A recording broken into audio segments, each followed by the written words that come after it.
श्री ओम नमः सिद्धेभ्यः। जय श्री ओम नमः सिद्धेभ्यः। नमः श्री वर्धमानाय निर्धूत कलिलात्मने सालोकानां त्रलोकानां यद्विद्या दर्पणायते यद्विद्या दर्पणायते यद्विद्या दर्पणायते। सारे सागर छार है ममि गुरु मधुर अपार। नमः विद्यासागर गहूँ भव सागर कर पार। भव सागर कर पार। पंच परमेष्टि भगवंतों की, श्री कुंडलपुर के बड़े बाबा की, मूलनायक चंद्रगिरी महातीर्थ के 1008 चंद्र प्रभु भगवान की, विश्वशंकर चिंतामणि पारसनाथ भगवान की, भगवान महावीर स्वामी की, संत शिरोमणि आचार्य भगवंत गुरुदेव श्री विद्यासागर जी महाराज की, गुरुनाम गुरु श्री ज्ञान सागर जी महाराज की, आचार्य भगवान श्री समय सागर जी महाराज की, 3 कम 9 करोड़ मुनि राज्यों की, अहिंसामयी विश्व धर्म की जय।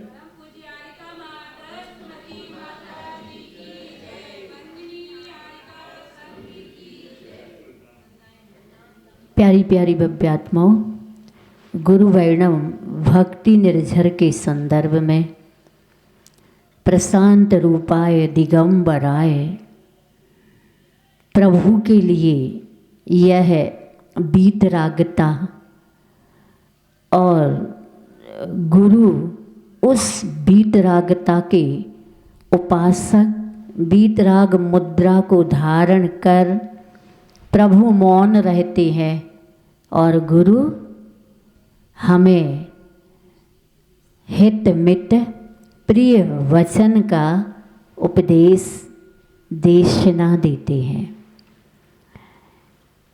चूँकि जन जन की वाणी और जिन और गुरु की वाणी में बहुत अंतर है।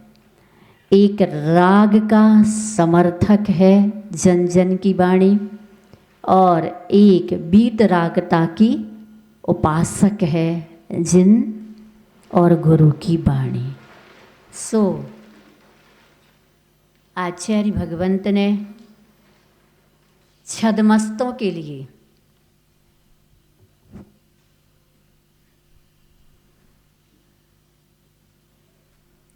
हम छद्मस्तों के लिए कदम कदम पर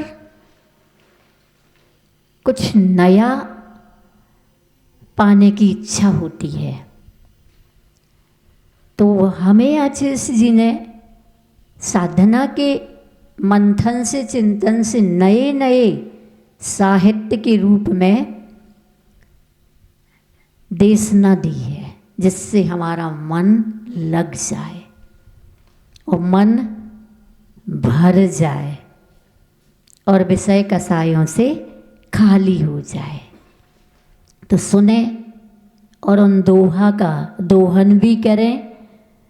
पाप प्रथम मिटता प्रथम, तजो पुण्य फल भोग, पुनः पुण्य मिटता धरो, आत्म निर्मल योग। योग, आत्म निर्मल योग। राग द्वेष अरु मोह से, रंजित वह उपयोग।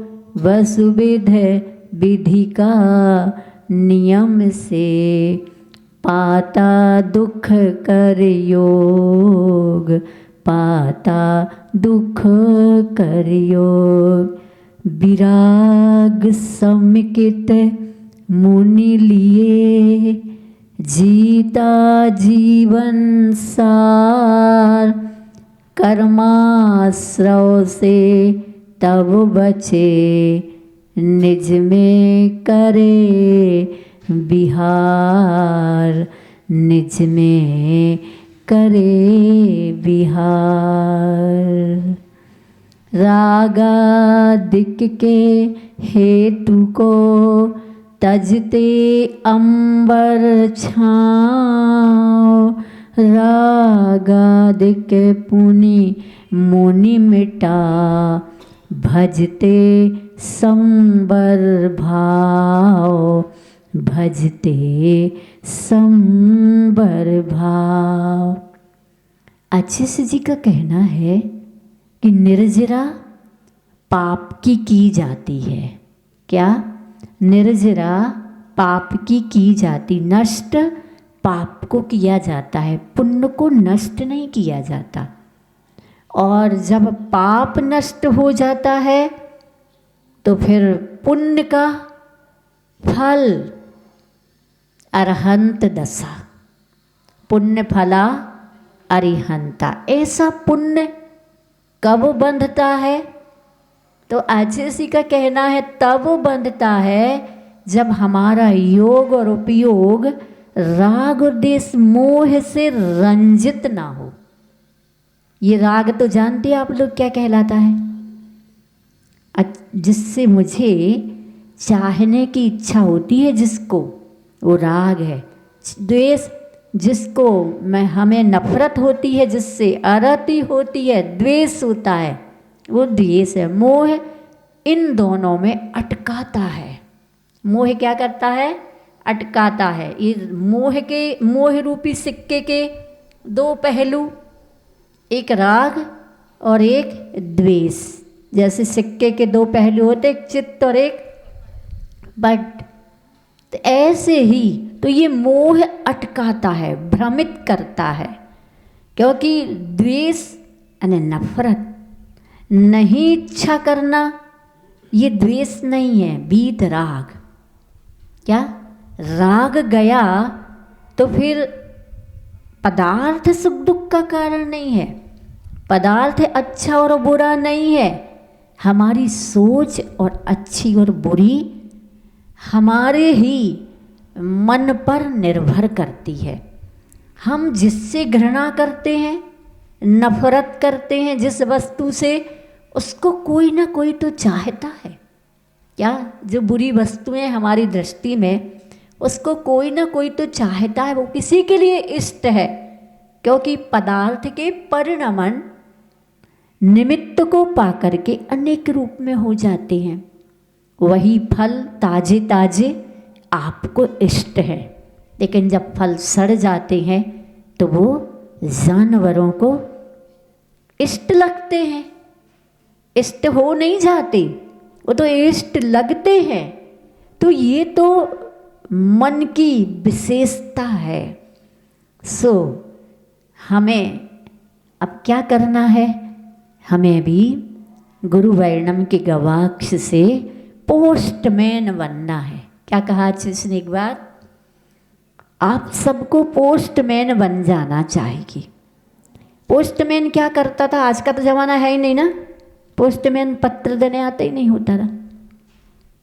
पहले पोस्टमैन घरों घर पत्र देने जाता, जिसके भी पत्र आते थे एड्रेस उसके पास होते थे और वो पत्र देता था। पत्र सुखद घटना को लेके हैं या दुखद घटना को लेके हैं। पत्र गरीब के हैं या अमीर के हैं। पत्र मूर्ख के हैं या विद्वान के हैं। पत्र सुंदर लगने वालों के हैं या कुरूप लगने वालों के हैं, इससे उसके भीतर कोई भेद नहीं होता था। वो तो पता देखता था और उसके घर में बिना पत्र को खोले दे जाता था। आचिसी का कहना वह न राग करता न द्वेष करता, अच्छी घटना में खुश नहीं होता और किसी दुर्घटना वाले पत्र से वो दुखी नहीं होता। ऐसे ही हमें अपने जीवन के प्रत्येक पल, प्रत्येक घंटा, प्रत्येक दिन घटने वाली अच्छी और बुरी परिस्थितियों में, चुनौतियों में न हर्ष करना है और ना ही विषाद करना है। तो हम कर्म बंध से बच जाएंगे, पाप से बच जाएंगे और हमारा उपयोग पुण्यानुबंधी पुण्य को बांधने लग जाएगा। क्या कहलाता है ये पुण्यानुबंधी पुण्य? जो पुण्य का आगे भी अनुबंध कराए। क्या कुछ लोगों के पुण्य का उदय भोग, अनुकूल सामग्री, सुविधाएं बहुत अंबार को लेकर के होती हैं, भंडार भरे रहते हैं, लेकिन उनका उपयोग दान में नहीं करता है।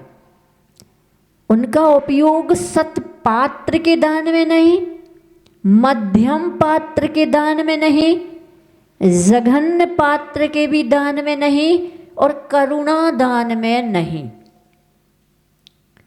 जबकि अगर हमें मिला है तो क्यों ना मिल बांट उसका उपयोग करें।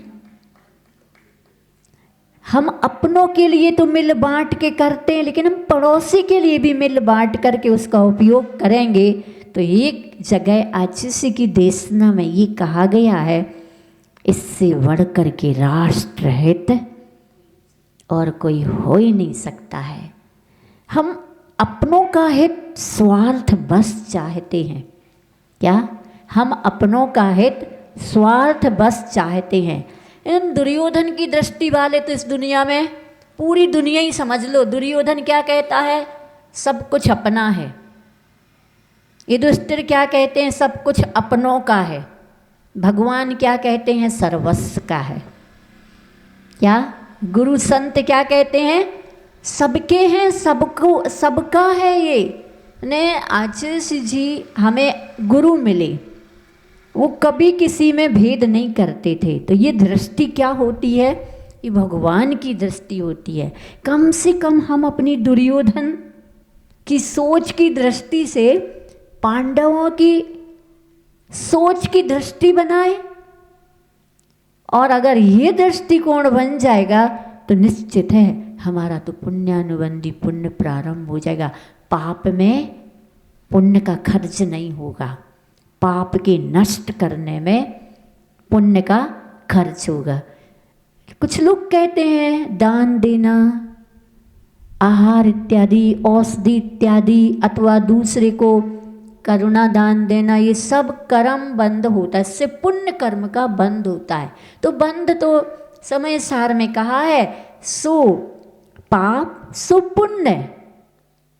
ये दोनों ज्ञानी की दृष्टि में पाप पुण्य फल माहि हरक बिल खो मत भाई, ये पुद्गल पर जाए उपज बिन से थिर नाय। आचिसी कहते कौन कहता है कि व्रत, महाव्रत या नियम अथवा दान इत्यादि करने से सिर्फ पुण्य का ही बंध होता है?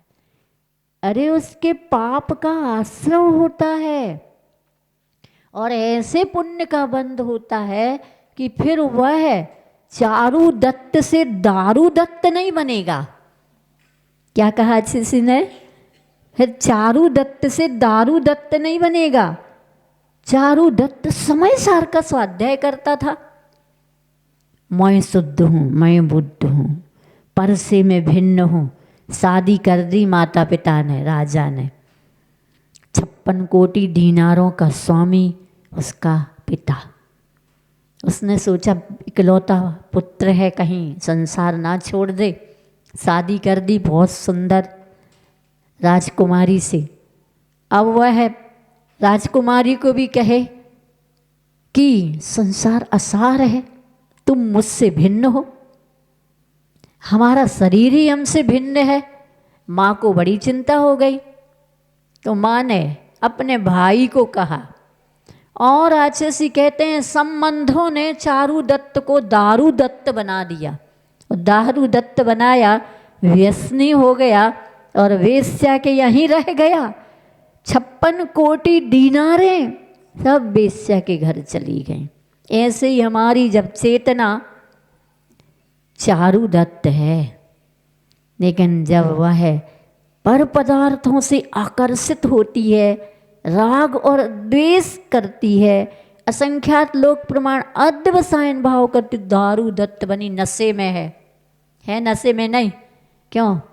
शराब पीते हैं को आप लोग की? नहीं, कहाँ पीते शराब। अच्छा से कहते 6 ढाला की पंक्ति से पूछो, मोह महामद पियो अनादि। हम आजकल की शराब देसी नहीं, स्वदेशी नहीं, विदेशी, ऐसा नशा दिखाई नहीं देता जैसे पहले के लोग शराब पीते थे तो नशे में धुत नाली, इतना धुत था नशे में। एक व्यक्ति कहता नगर पालिका को समझ में नहीं आता नाली कहाँ बनाई जाती है, बीच में ही नाली बना देती। अब वो नशे के कारण नाली में गिर गया। मतलब होश नहीं रहता है, हम किसको क्या उन्मत्तता उसमें आ जाती है। न कभी माँ को पत्नी कह दे और पत्नी को माँ कह दे, बहन बेटी का भी संबंध भूल जाता है। ऐसे ही मोह का नशा है, पर पदार्थ को अपना कह रहा, झूठा है कि नहीं? क्या है तेरा, क्या लाया था तू? फिर भी एक एक पाई के लिए कोर्ट कचहरी भी नहीं छोड़ता। कौरव क्या कहते हैं? श्री कृष्ण ने कहा 5 पांडव को एक एक गांव दे दो, 5 गांव दे दो। क्या कहता? तुम 5 गांव की बात कहते हो, सुई की नोक के बराबर भी जमीन नहीं दूंगा। तब फिर महाभारत युद्ध हुआ, पांडवों को अन्याय का समर्थन के लिए नहीं, अन्याय के विरोध के लिए युद्ध करना पड़ा। वो कर ही नहीं रहते, वो तो कहते थे हमारे भाग्य पर, पुण्य और पाप पर। सम्यक दृष्टि ऐसे ही घर में रहता है, ऋण लेता है और ऋण देता है, लेकिन ना हर्ष करता है ना विषाद करता है, शांत रहता है। तो ऐसे शांत रहने के लिए आचार्य जी ने कहा तुम्हें क्या करना पड़ेगा? और जो भी आज हमें श्रुत मिला है ये कैसा है?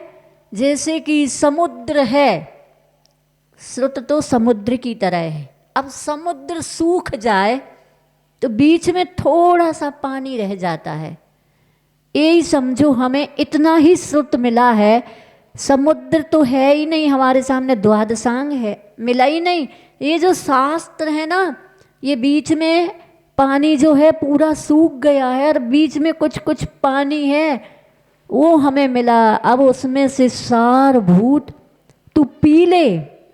आज से कहते कैसे पी ले?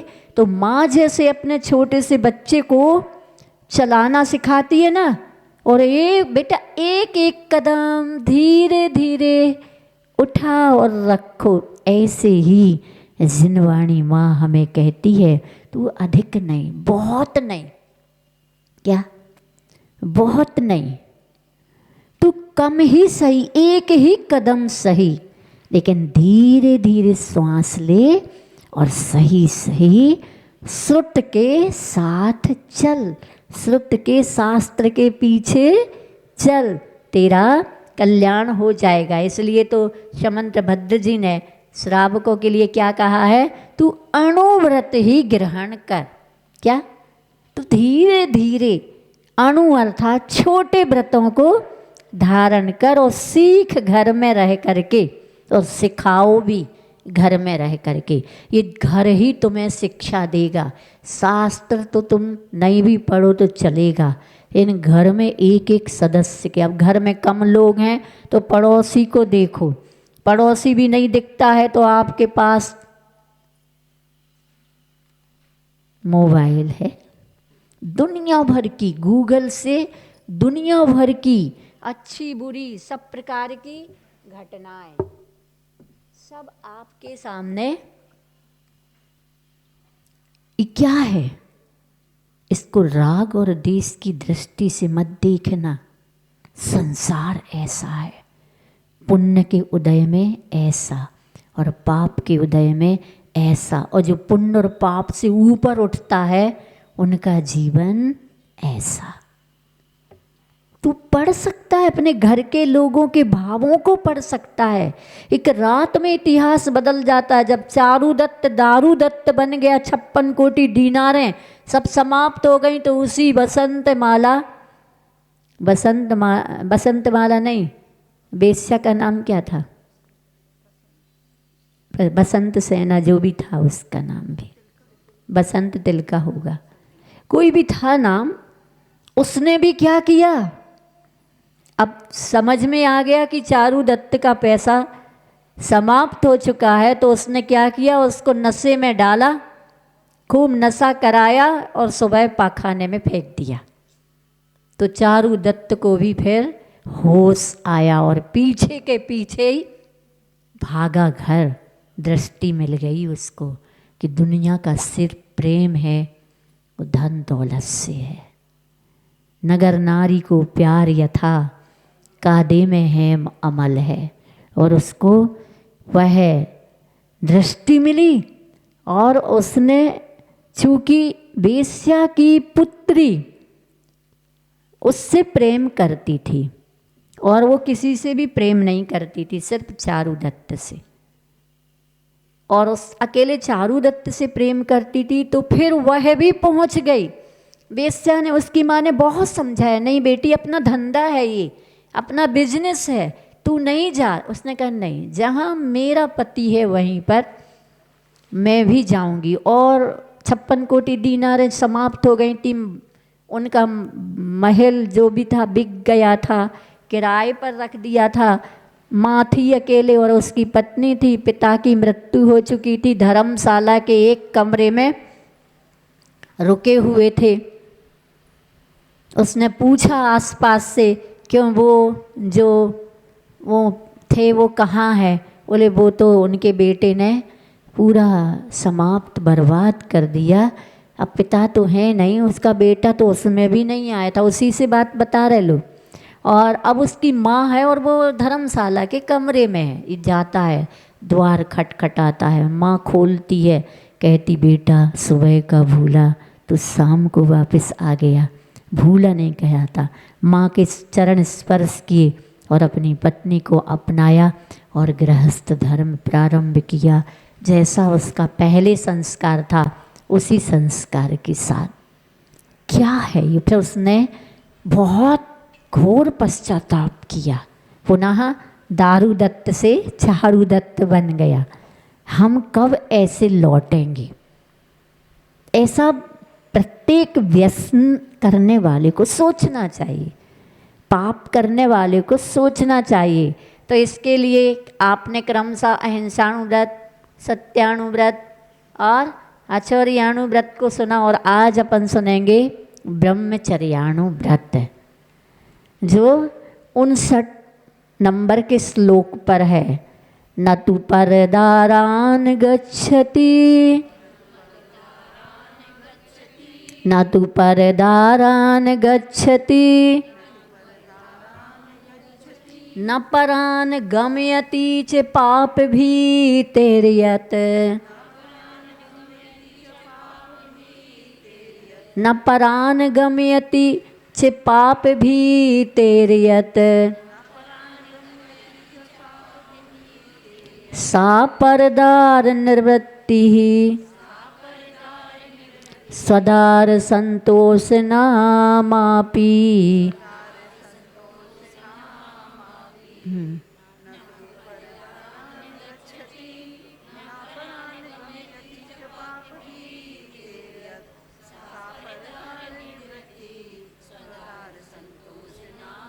हाँ, ब्रह्मचर्य, ब्रह्म में रमण करने का पथ जिसने पकड़ लिया है, पथ ब्रह्म में रमण करने का, शील को पालन करने का जिसने पथ पकड़ लिया है ना, वो न तो परदारान गच्छति, ना तो परदारान अर्थात पर स्त्रियों के प्रति गच्छति स्वयं गमन नहीं करेगा, नहीं जाता है। पराई स्त्रियों के घर न तो गच्छति नहीं जाता है, न परान गमयति और ना ही दूसरी न तो परान और न दूसरों को गमयति गमन कराता, मतलब खुद भी नहीं करेगा और दूसरे को भी सलाह नहीं देगा, खुद नहीं जाएगा। पर जो पराई स्त्री है, मतलब विवाहित पर की स्त्रियां हैं, उनके घर स्वयं भी नहीं जाएगा और दूसरों को जाने की वह सलाह भी नहीं देगा, अर्थात प्रेरित भी नहीं करेगा। हाँ, पाप भीतेर्यत, क्यों नहीं करेगा और क्यों ना दूसरों को गमन कराने का वह प्रेरणा देगा। पाप भीतेर्यत, क्योंकि पाप के भय से, पाप का भय हो तो कितने सारे हम कर्म बंध से बच सकते हैं। इन जहाँ पाप का भय ही नहीं होता है, कौन देख रहा है, और अगर कोई देख भी रहा हो तो पूरी दुनिया तो पाप की ओर दौड़ लगा रही है, उसी रास्ते से सारी दुनिया के लोग चल रहे हैं, हम भी चल रहे हैं, जो सबका होगा वो हमारा होगा। ऐसे लोग लोभ के कारण, पाप के कारण भेद विज्ञान की लहर का दूर से भी दर्शन भी नहीं कर पाते हैं। तो पाप भीतेर्यत, अगर पापों से भयभीत है या पाप के भय से न तो परदारान गच्छति, न स्वयं पराई स्त्रियों के घर जाता है, न परान गमयति च पाप भीतेर्यत, न दूसरों को वह गमयति गमन कराता है। सा परदार निवृत्ति, यह पर स्त्री त्याग तथा सदार संतोष नाम अपि, सदार संतोष नाम का अणुव्रत है।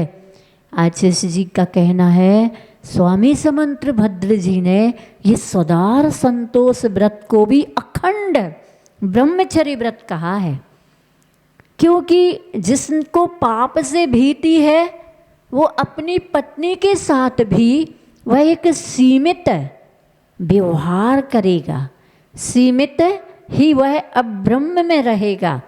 वहाँ भी शास्त्रों में, पुराण ग्रंथों में लिखा है कि संतान की आवश्यकता के लिए ही वह पाप करता है, अब ब्रह्म पाप में जाता है। बाकी भाई बहन की तरह मर्यादा में रहते, ब्रह्मचर्य व्रत लेकर के रहते हैं।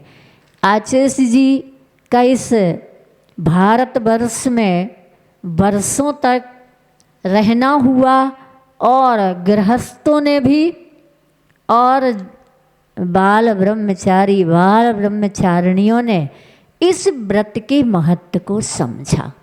गृहस्थों को भी वह पिच्छी परिवर्तन के समय अथवा 10 लक्षण में ब्रह्मचर्य व्रत के समय कैसे व्रत लेते थे। कुछ लोगों ने तो ऐसा व्रत लिया, हम लोगों के यहाँ प्रतिभा स्थली में जबलपुर में मुंबई की प्रीति बहन है, एक अकेला भाई, और उसके भाई ने विवाह माता पिता के कहने पर कराया, नहीं करा रहा था, विवाह करा, लेकिन उसने अपनी पत्नी को भी अपने ही विचारों में परिवर्तित कर दिया। मुंबई जैसे शहर में, जो आचार्य जी कहते मोह की नगरी है, माया नगरी है, महानगर मुंबई माया नगरी है। जब आचार्य जी गोमटेश्वर गिरनार जी की यात्रा से लौटे ना, और मांगी तुंगी आए, मांगी तुंगी में मुंबई, मांगी तुंगी से पास पड़ता है मुंबई, तो वहाँ के लोग आए। आचार्य जी महानगर मुंबई आपके लिए चरण मतलब पलक पाँवड़े बिछा कर के इंतजार कर रहा है। मतलब आज इसने क्या कहा, शेर शहरों में, महानगरों में, नगरों में, गांवों में भी नहीं जाता है। महानगरों में शेर नहीं रहता आता है। मतलब उनका कहना रहा तो हम जैसे फिर भक्तगण का क्या होगा। आशीष ने कहा तुम जैसे भक्तगण जहाँ मैं रहूँ वहाँ तुम्हारा निमंत्रण है, आमंत्रण है। तुम हमें कह रहे हो, चलो हम तुम्हें ही कह देते हैं, हम जहाँ रहें वहाँ आ जाना, क्षेत्रों पर आ जाना और धर्म ध्यान करना। तो ऐसे परम पूज्य आचार्य जी ने अपने दर्शन से, वीतराग मुद्रा से और सम्यक दर्शन से कितने लोगों को तो उन्होंने दोनों ने बिना संपर्क किए संबंध बनाए नहीं और भाई बहन की तरह 2-4 वर्ष में ही उन्होंने आचार्य जी से आजीवन ब्रह्मचर्य व्रत ले लिया। घर में माता पिता की सेवा की। बहन तो यहाँ प्रतिभा स्थली में माता पिता को भी दोनों को संलेखना कराई।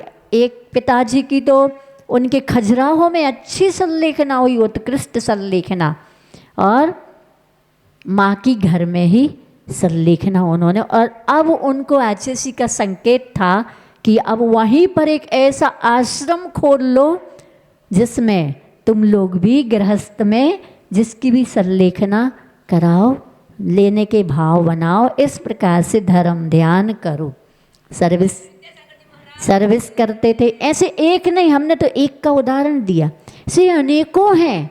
और छोटी छोटी उम्र में दोनों ने, पति पत्नी ने ब्रह्मचर्य व्रत आजीवन लेकर के अपना कल्याण किया। और फिर प्रौढ़ वर्ग और फिर बुजुर्ग वर्ग, फिर छोटी छोटी बाल अवस्था में व्रत लिया। ऐसे व्रत को धारण करने के लिए श्रावकों को, जिनकी भावनाएं नहीं बन पाती हैं, कम से कम उनको अपना एक पत्नी का व्रत ले करके, अर्थात एक पत्नी का व्रत लेने का मतलब है कि दूसरी महिलाओं को, बेटियों को, कन्याओं को, मतलब स्त्री पर्याय में, स्त्री समाज में अपने से बड़ों को अपनी बड़ी बहन अथवा छोटों को छोटी बहन, और बड़े हैं ना तो उनको माता, अथवा और भी रिश्ते हैं, बस उनको राग की दृष्टि से नहीं देखना। एक को ही राग की दृष्टि से देखो, बाकी दृष्टिकोण में पवित्रता हो। सभी हमारी माता बहन तुल्य हैं। और स्त्रियों को अपने पति के अलावा शेष पुरुष वर्ग में पिता, भाई और पुत्र तुल्य व्यवहार होना चाहिए। इस प्रकार से यह ब्रह्मचर्य अणुव्रत का लक्षण अगर पाप से भीति हो जाती है तो वो धीरे धीरे साधना करता है। अष्टमी चतुर्दशी को लेता है, 10 लक्षण पर्व में करता है, 16 कारण भावनाओं के समय करता, 16 कारण व्रत लगता है तब करता है, अथवा अष्टानिकाओं में भी करता है, अथवा वह इस प्रकार से भी लेता है प्रत्येक मास में 15 दिन कृष्ण पक्ष या शुक्ल पक्ष का कर लेता है, 20 दिन का कर लेता है। इस प्रकार से कोई कोई तो 1-8 दिन, क्योंकि माता पिता बनना है तीर्थंकर के पंचकल्याणक में, तो 1 दिन की छूट रख लेता है और वह हमेशा ब्रह्मचर्य व्रत के साथ रहता है। ऐसे आचार्य का कहना है ब्रह्मचर्य व्रत जो समंत भद्र जी ने श्रावकों के लिए भी सदार संतोष नाम का जो व्रत कहा है, यह व्रत भी अखंड असी धारा के समान है। अपनी दृष्टि को दूसरी स्त्रियों को देख करके और उनमें माता अथवा बहन अथवा पुत्री की कल्पना करना, ये बहुत बड़ी साधना है, बहुत बड़ी साधना है। इसलिए इस व्रत को पालने के लिए आचार्य का कहना है ब्रह्मचार्याणु व्रत का पालना आप लोग अवश्य अपने भीतर प्रकट करें, इसी भावना के साथ। बोले परम पूज्य आचार्य भगवंत गुरुदेव श्री विद्यासागर जी महाराज की, गुरुनाम गुरु श्री ज्ञान सागर जी महाराज की, आचार्य भगवान श्री समय सागर जी महाराज की, 3 काम 9 करोड़ मुनि राजों की। कल का